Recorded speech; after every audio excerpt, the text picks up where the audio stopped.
hundi ruuttaan waan gaarii hojjette gaa'ela isheetti deebitee harka rukuchaa ture hundi guyyaa har'aa ruuttaarra awwaara kaasan. Ruuttaa baga awwaara sirraa kaasan. Hir'isuu gooftaa koo ashamaa akkam jirtu hordoftoonni Qiddoyyootiif marti keessan siniin jechaa jechuudha. Isa dhugaa dubbachuudhaaf anaan Abiraam baay'ee tokko na gaddisiise guyyaa har'aa jechuudha. Dhalli namaa taraa itti darbee yeroo akkatti xibbaa xibbee irratti taphatu awwaalaalus nama haamiidhus nama si miidhi kan jedhu jira. Nama si gaddisiise kan jedhu jira. Eessa jirame haaloo ba'u jechuun maal jechuudha? Egaa akka ishiin jettutti wantoonni ta'aa turan hundisaayyuu sobadha. Ani gara isaatti deebi'ee wajjiniin jireenya jiraachuudhaaf baay'ee natti ulfaata. Wanti sun hundumtiyyuu ta'ee akkamittiidhaan keessi kun amanuu danda'a. Garuu immoo xiiqina qabachiisanii xiiqina galchanii akka nanumaa waan tokko gochuu hin dandeenyetti kan isaan na yaadanii. Isa kanaafiyyuu immoo ani eenyu akkan ta'e guyyaa 3 gidduutti isaan agarsiisetu jira. Nafaana xiiqii qabachuu barbaaddee turte ana malee jechaa turte yoo jettu jechuudha. Dhugaa dubbachuudhaaf taanaan jechuudha. Isayyuu osoo namuma ta'ullee fidattee dhufte jechuudha. Kana salphaajii fiddee dhufte gana asirraa wajjiniidhaan isayyuu akka isheen hin dubbanne ishee dhoowwaa. Maal jechuudha kun? Intala namarraan eegamaa? Osoo namni gaa'ela keetti deebitee mana keetti deebitee abbaa malee daa'ima guddisuun in ulfaata tosiin jedhee ol si kaasu kana caala jechuudha. Ruuttaa osoo ati dhuguma kana sirreessitee iddootti hin deebifne taanaan osoo ati allayyaa buute allayyaa sana keessa namni ol si baasu hin jiru. Isa dhugaan siin jedhe. Maal jechuudha wanta akkanaa? Karaa biraatti naaloo ba'uu dandeessa. Karaa biraatti waan barbaadde ta'uu dandeessa malee maali? Isaan okko beekaniiru. Ermilaan beekteetti. Abeel beekeera. Buruuk beekeera. Isa dhugaan siin jedhe. Akka isheen inaaffaadhaaf akkana gootu. Akka isheen Abiraamidhaan miitu isaan beekaniiru. Afura xonqolaa wayitiin beekan ta'u bira gahaniiru. Nu hamani jechaanii turan kaleessa jechuudha. Isa isaan kaleessa akkas jechaanii turan kinoo har'ammoo isheen immoo haala kanaan dhuftee raawwachiiftee raayitiitti gootee biraa deemte jechuudha. Xiqquma isheemu dhugaa dubbachuuf maal jechuudha wanta akkanaa? Isa feeffattuwaati. Egaa sana boodee bakka gogolfanii gammadanii warqii gochaanii obboleetti koo ta'uu to'ate baatteedhaan jechuudha. Boru ganama laga gadi baasanii si gatu kana beeki. Sobadhaa. Namni amma ati fakkeenyaaf gaafa ati biyya wayirraa dhuftu baay'ee keessummeessee simata.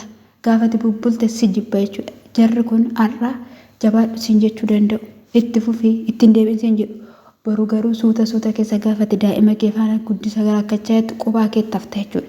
Maatii keetiif oddoo laattu isayyuu kana caala deemuu hin danda'a.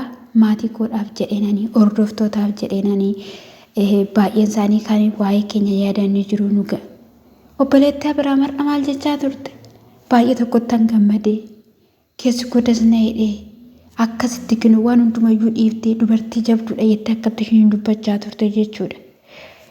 Kallattii hundumaa namni hin dubbata waa'ee isaanii jechuudha. Gammannee iskoo ati garuu fala ofitti baate Ruutta. Isa dhugaan siin jedhe. Amma fakkeenyaaf jechuudha gaa. Naaf afarramu jetti jenne irraan kana dura. Naaf afarramu jettaa suuta jedhii akkana na wajjiniin taate inni gara kootti deebiteetti jedheetu sirratti dubbiin hin dhufa jenneeni gaafa ishiin kinoon bareedu jette kootii ofirraa baafte sana dubbannee turre jechuudha. Har'a kinoo ani si faana deebi'een jiraadhu jechaa turte jechuudha. Ermeelaa gaafa dhuftu bakka baay'ee tokko washeeqaniin jechuudha. Weezeroo siin jennamoo abbaa manaan kee siin jennamoo Abiraam eessa jireenya gara dubbiitti galaan hojii iseen dhufee maal ta'een dhufeetteen jechuudha. Hermeelaan jechuudha. Sana booddee ani sati waggaa sitti fudhate ji'oota sitti fudhate guyyaa 3 keessatti akkamittiin eenyu akka filatamuu danda'u maaltu akka hojjetamuu danda'u sitti agarsiisetu jira. Kanaafiyyuu biraankiidha jedhaniin jechuudha. Akkamittiin biraankii jechuu dandeessa? Sana hundumayyuu taasistee isaan amansiiftee isheen gara kootti deebite jedhee isatti himtee taa'ii maal jechuudha? gogummaa isaa argitee qajeelummaa isaa argiteeti ayi maal jechuu barbaadde xiqqaaf akkas goote ittiin ishinis jechuudha. Jennaani osoo sii galee ittiin hin egaa ammagaa otoo sii galeera ta'ee anaan nan gaddisiisu kana gochuun kee na gammachiisa malee jennaanini akkuma taatu ta'iitii nama 10 nama 5 walitti funaannadhuuti iddoo kaleessaa lafa kaleessaatti deebi'uu fi yaalii godhi jetteeniin jechuudha Ruuttaan. Yeroo kanatti ishiyootuma ta'eeyyuu nama 10 nama 5 wanti barbaachisu hin jiru qophaa ishee Abrahaamin ofitti deebisuu ni dandeessi jechuudha. Akkatti sossoban beetti akkatti arraaban beetti waan ta'eef jechuudha. Garuu namni kun maal ta'an jedhame gaafa inni dhufu jechuudha. Gaafa inni maal jedhani yene fiqirma waan akkasii gaafa inni dhooni ofitti cabbate ofitti qabu gaafa inni barbaadu nyaara isheetti guurte jechuudha. Isaan lachuu nyaara isaanii guuranii Ermeelaan hammatte jechuudha. Maanni jennaani ani gara keetti deebi'uu barbaadee miti. Garuu immoo maal akka ta'uu fi akkamittiidhaan waan hundumayyuu harka ofii keessatti deeffachuun akka danda'amu sitti agarsiisuu barbaadeenanidha. Jennaan maal jechaa jirta bitaatti galee jechuudha. Samoonayyuu bitaatti galaa ture argitanii iddoo ta'e fuulli isaa tokko ifaan ture. Fuulli isaa tokko gammachuun qabu ture. Gaafa Ruuttaan dhuftee gara keetti deebi'ee mucaa keenya waliin guddifanna maal jettee jechuudha. Ishumatu gammachiisuu yaalee dhudhungachuudha maal ta'aa ture malee Abrahaam cinqii guddaa keessa ture argitanii iddoo ta'e fuula isaa jechuudha. Sana booda egaa Elaa Abrahaamii edeen egaa Roobeelii ishinii gara keetti deebi'aan turre. Ati maalidha baalagaa turte innidhaan sun maalidha waan akkasii turte akka barbaadde ta'aa turte dubartoota faanaadhaayi. Isa kanaaf iyyuu immoo nuti hojii isinitti hojjechaa turre.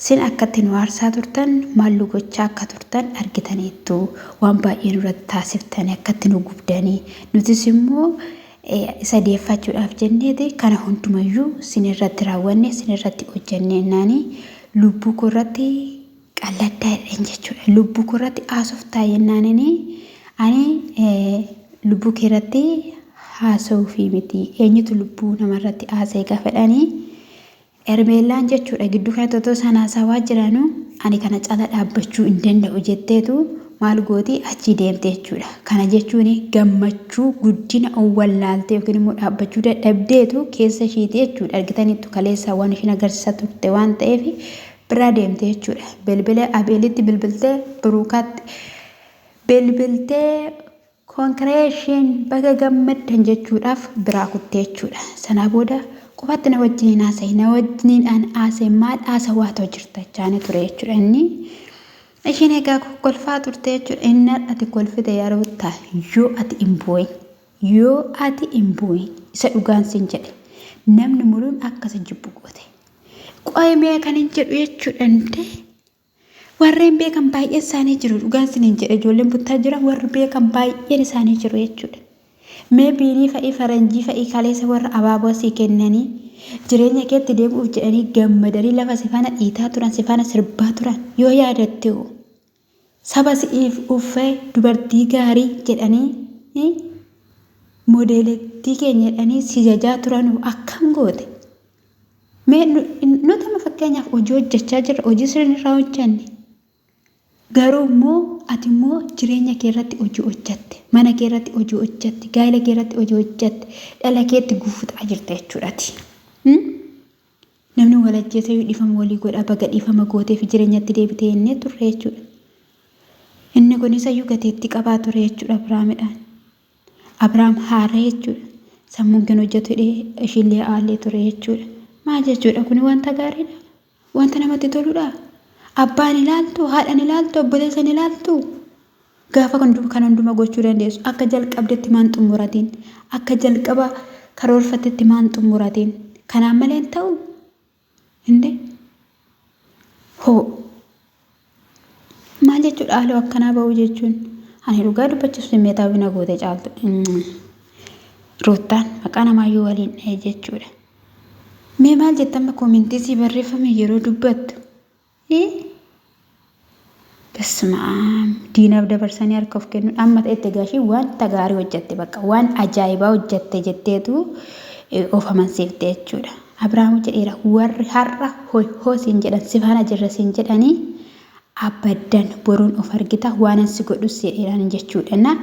Amma waa'ee keessi sanarratti gudii argattaroota abaddan dhugaan siin jedhe eddeganaa yoo ati akkuma inni kana dura naaf har'ame jettee mankaraaraa turtetti yoon isin mankaraarsin ennaa choo bakka waay nu aarsitarra.